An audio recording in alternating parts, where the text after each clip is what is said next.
नमस्कार, मैं Preeti Agarwal, assistant professor chemistry, BSc first year के सभी स्टूडेंट का हार्दिक स्वागत और अभिनंदन। बच्चों, आज हम फिज़िकल केमिस्ट्री में गैसियस स्टेट पढ़ेंगे। आप जानते हैं कि जनरली मैटर 3 स्टेट्स में प्रेजेंट रहता है, सॉलिड, लिक्विड और गैस।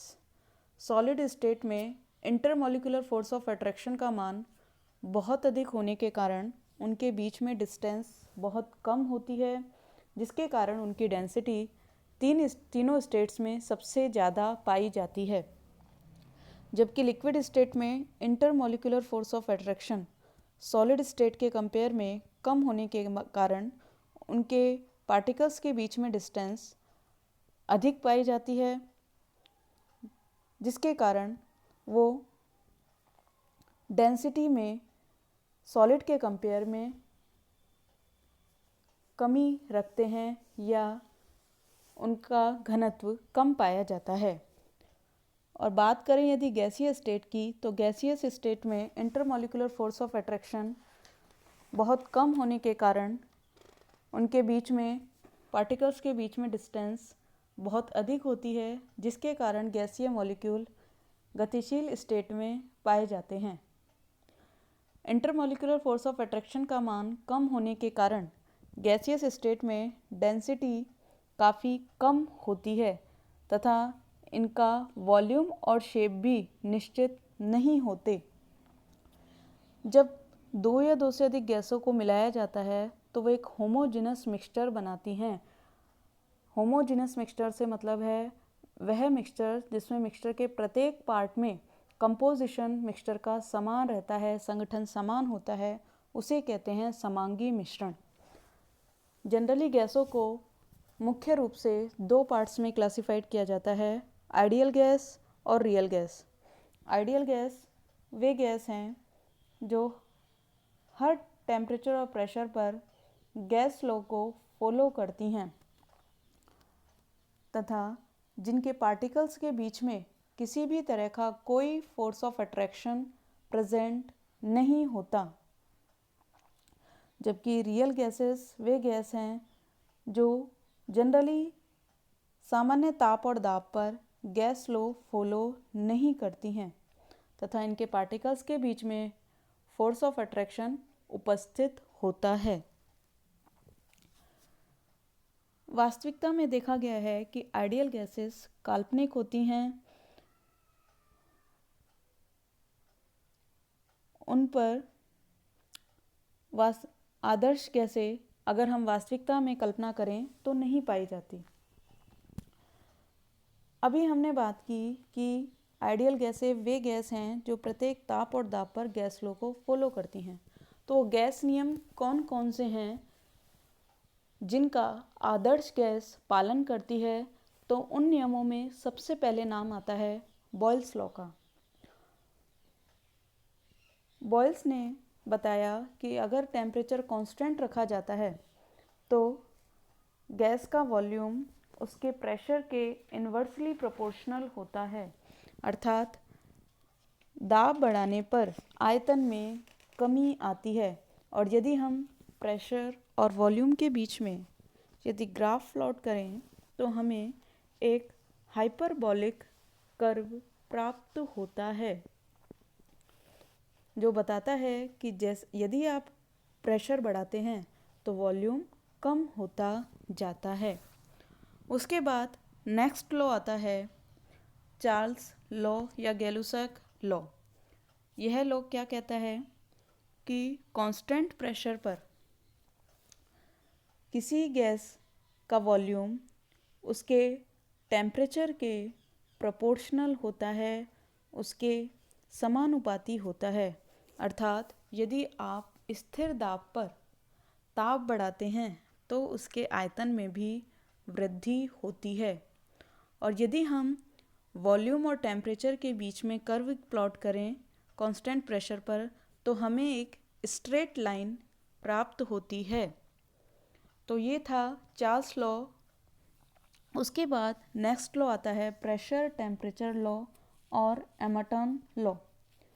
प्रेशर टेम्परेचर लॉ कहता है कि यदि वॉल्यूम कांस्टेंट रखा जाए तो प्रेशर टेम्परेचर के प्रोपोर्शनल होता है, उसके समानुपाती होता है। अर्थात दाब बढ़ाने पर ताप बढ़ता है और यदि प्रेशर कम करते हैं तो टेम्परेचर में भी कमी आती है। उसके बाद नेक्स्ट लॉ आता है आवोगाद्रो लॉ।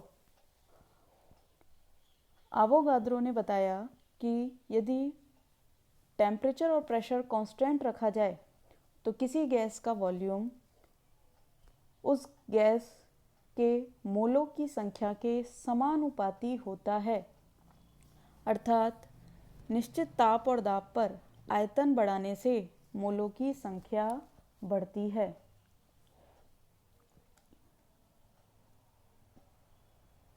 आवोगाद्रो नियम को हम इस तरह से भी एक्सप्रेस कर सकते हैं कि यदि विभिन्न गैसों में अणुओं की संख्या समान है तो टेम्परेचर और प्रेशर समान होने पर उनके द्वारा घेरा गया आयतन भी समान होगा, या कहें किसी गैस के एक मोल का वॉल्यूम उतना ही होता है जितना कि समान ताप और दाब की परिस्थिति में किसी अन्य गैस के एक मोल का आयतन होता है। यहाँ मैं आपको एक छोटी सी बात बताना चाहूँगी। हम एक शब्द सुनते हैं NTP, normal temperature and pressure. तो एनटीपी पर टेम्परेचर और प्रेशर का मान कितना होता है और इस टेम्परेचर और प्रेशर पर गैस का वॉल्यूम कितना होता है ये हमें पता होना चाहिए। एनटीपी पर टेम्परेचर होता है 0 डिग्री सेंटीग्रेड अर्थात 273.15 केल्विन तथा प्रेशर का मान होता है 101.325 किलो पास्कल। इस ताप और दाब पर एक मोल गैस का वॉल्यूम होता है 22.414 लीटर और इतने वॉल्यूम में किसी भी गैस के मॉलिक्यूल्स की संख्या होती है 6.023 इंटू 10⁻23, जिसे हम रिप्रेजेंट करते हैं आवोगाद्रो नंबर से। लेकिन आजकल एनटीपी के स्थान पर दूसरी टर्म प्रयुक्त होती है STP, standard temperature and pressure. Standard temperature और प्रेशर में टेम्परेचर की वैल्यू 0 डिग्री सेंटीग्रेड की बजाय हम रखते हैं 25 डिग्री सेंटीग्रेड और प्रेशर होता है 10⁵ पास्कल। इसी टेम्परेचर प्रेशर पर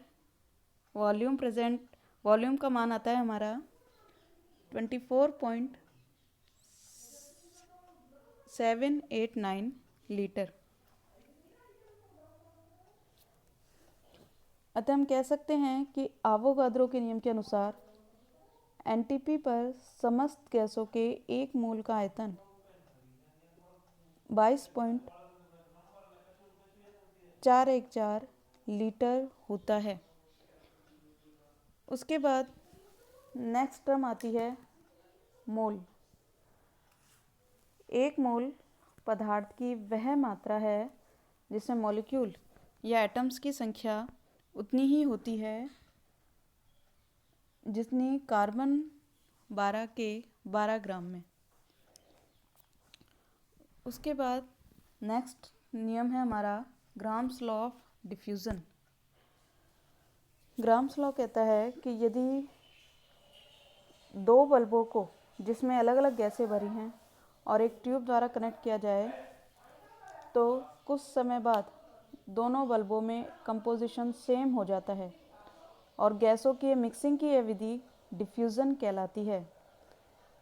अर्थात अगर हम इसको समझें कि एक कमरा है, अगर आपने एक परफ्यूम की बोतल से स्प्रे किया तो धीरे धीरे वो परफ्यूम सभी जगह समान रूप से वितरित हो जाता है, तो यह प्रोसेस कहलाता है डिफ्यूज़न।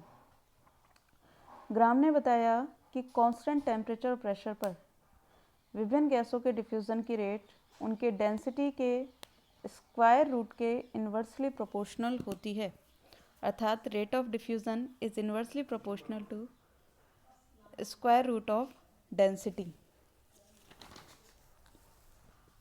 अभी हमने इन सभी नियम पढ़े और यदि इन सभी नियमों को एक साथ रखा जाए तो हमें एक जनरल गैस इक्वेशन मिलती है PV is equal to nRT, जो कि बॉयल्स लॉ, चार्ल्स लॉ और एवोगाद्रो लॉ को फॉलो करती है।